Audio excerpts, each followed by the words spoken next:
नमस्कार। UGC net Hindi साहित्य की तैयारी कर रहे हैं तो ये चर्चा खास आपके लिए है। आज हम एक्सपर्ट्स की सलाह और जो भी नए अपडेट्स हैं उन सबको मिलाकर एक बिल्कुल साफ और असरदार रोड मैप बनाने की कोशिश करेंगे। तो सबसे पहला सवाल जो हर एस्पिरेंट के दिमाग में आता है वो ये है कि तैयारी शुरू कहाँ से की जाए, है ना? चलिए आज इसी सवाल का जवाब ढूंढते हैं। तो आज की हमारी चर्चा इन 5 जरूरी हिस्सों में बटी होगी। सबसे पहले देखेंगे कि एग्जाम का पैटर्न कैसे बदल रहा है, फिर उस विशाल सिलेबस की बात करेंगे, देखेंगे कि स्टडी के लिए कौन सी किताबें बेस्ट हैं, टेक्स्ट बेस्ड यूनिट्स की स्ट्रैटेजी क्या हो और आखिर में ये सब मेहनत किस लिए, यानी आपके करियर के लिए।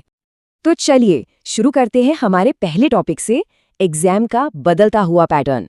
ये जानना बेहद जरूरी है कि आने वाले समय में खासकर 2026 के लिए क्या कुछ नया हो सकता है।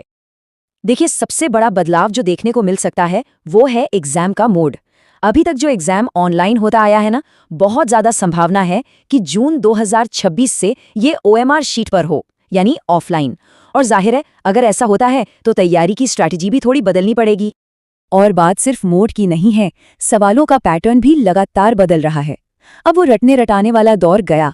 अब ज्यादा जोर रिसर्च एप्टीट्यूड और एप्लीकेशन बेस्ड सवालों पर है। मतलब कॉन्सेप्ट कितना समझा है ये देखा जाएगा। और हाँ, जो नया हायर एजुकेशन कमीशन बन रहा है उसके आने के बाद सिलेबस में भी फेरबदल की पूरी उम्मीद है। तो एग्जाम के पैटर्न को समझने के बाद अब आते हैं दूसरी सबसे बड़ी चुनौती पर, और वो है इसका विशाल सिलेबस।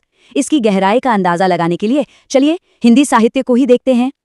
ये जो हिंदी साहित्य का सिलेबस है ये पूरे 10 यूनिट्स में बटा हुआ है। जी हाँ, पूरे 10। ये नंबर ही अपने आप में बता देता है कि सिलेबस कितना बड़ा है। अनअकैडमी के शिवम सर की ये बात ना इसकी मुश्किल को बिल्कुल सही तरीके से सामने रखती है। जरा सोचिए, जिस एग्जाम के सिर्फ सिलेबस को समझने में 1 घंटा लग जाए, उसे क्रैक करने के लिए एक फोकस स्ट्रैटेजी कितनी ज्यादा जरूरी होगी। तो सवाल ये है कि इस विशाल सिलेबस से निपटा कैसे जाए। तो चलिए इसका हल देखते हैं। एक कामयाब जेआरएफ क्वालिफायर की बताई हुई एक बहुत ही कारगर 3 किताबों वाली स्ट्रैटेजी में। इस स्ट्रैटेजी के आप कह सकते हैं 3 मेन पिलर्स हैं। पहला, थियरी और कॉन्सेप्ट्स के लिए दृष्टि पब्लिकेशन की किताब। ये यूनिट 1, 3 और 4 के लिए एकदम परफेक्ट है। दूसरा, पिछले साल के पेपर्स के लिए यूथ पब्लिकेशन की किताब। इससे यूनिट 2 यानी हिंदी साहित्य का इतिहास मजबूत होता है। और तीसरा, जो टेक्स्ट बेस्ड यूनिट्स हैं उनके डीप एनालिसिस के लिए प्रभाकर प्रकाशन के खास नोट्स। मतलब साफ है, 10 अलग अलग किताबों के ढेर में खो जाने से कहीं बेहतर है कि इन 3 सोर्सेस पर टिका जाए। ये स्ट्रैटेजी पूरे सिलेबस को बहुत स्मार्ट तरीके से कवर करती है और आपका ध्यान उन चीजों पर रखती है जो स्कोरिंग के लिए सबसे जरूरी हैं। ठीक है, तो अब जरा सिलेबस के उस हिस्से पर फोकस करते हैं जो सबसे ज्यादा वजन रखता है, यानी टेक्स्ट बेस्ड यूनिट्स। चलिए समझते हैं कि इन पर खास ध्यान देना इतना जरूरी क्यों है। इस पे जरा गौर कीजिए। सिलेबस का 60% हिस्सा, मतलब 10 में से 6 यूनिट्स सीधे सीधे टेक्स्ट पर बेस्ड है। तो ये तो साफ है कि अगर एग्जाम क्रैक करना है तो इस हिस्से पर पकड़ बनाना ही होगा। यही सफलता की चाबी है।